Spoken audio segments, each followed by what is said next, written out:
Hi అండి, నేనేం తెచ్చానో చూడండి.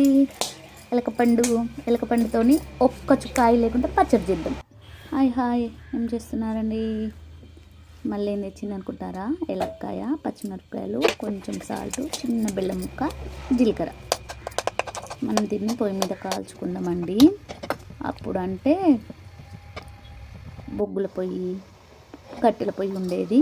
అయిపోయాక ఇలా కాల్చుకునేటోళ్ళం, వంట అయిపోయాక ఆ బొగ్గుల మీద. కానీ ఇప్పుడు అట్లా కాదు కదా, గ్యాస్ మీద కాల్చాలి కదా. ఇలా కాల్చాలి. కాల్చేటప్పుడు నేను ఎందుకు కొట్టానంటే, పొయ్యి మీద అలా పెట్టామంటే టాప్ ఉంటుందండి.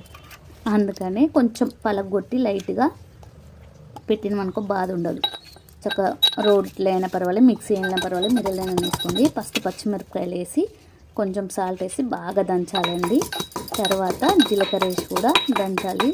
చాలా చెప్పు దంచాలి, ఎందుకంటే మెత్తగా ఉంటేనే బాగుంటుంది కదా. మళ్ళీ ఆ రెసిపీకి ఎలకపండు కూడా మంచి గుజ్జు ఉంటుంది కదా, అసలే ఉడికింది కదా, సూపర్ ఉంటుంది. తర్వాత చిన్న బెల్లం ముక్క వేసుకొని బాగా దంచాలండి. ఇంత మంచిగా తంగిందో చూడండి. చిన్న రోలు, చిన్న కాయ. ఇప్పుడు బెల్లం ముక్క వేసి మంచిగా దంచిందండి బాగా.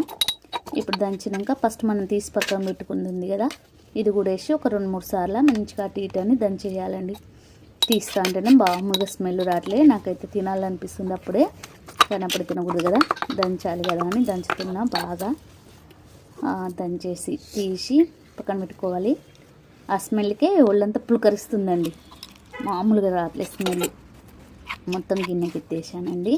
మీరు కావాల్సితే పెరిగేసి కూడా చేసుకోవచ్చు, పెరిగేసి తాలింపు పెట్టుకోవచ్చు. నేనైతే ఏం చేయలేదండి, ఒక్క నూనె చుక్క కూడా వాడకుండా పచ్చడి రెడీ చేసుకున్నానండి. నేనైతే మొత్తం గిన్నెలకు తీసానండి. కొంచెం టేస్ట్ చూద్దామని కొంచెం తిన్నాను, సూపర్ ఉంది. అబ్బాయి ఇంకా ఆగట్లేనని మంచిగా అన్నం వండుకొని వేడివేడిగా అన్నంలో కూడా వేసుకొని తిన్నానండి. నేను తిన్నా, మా సార్కు పెట్టా. నేను తిన్నాకనే, ఎందుకంటే మళ్ళీ బాగాలేకపోతాయి, తినకపోతే బాగోదని.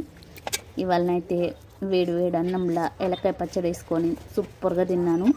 మీకు కావాల్సిన వాళ్ళు పెరుగు వేసుకొని తాలింపు చేసుకోవచ్చు. నేనైతే ఒక కాయల చుక్క వాడకుండా ఎలకాయ పచ్చడి రెడీ చేసుకున్నా.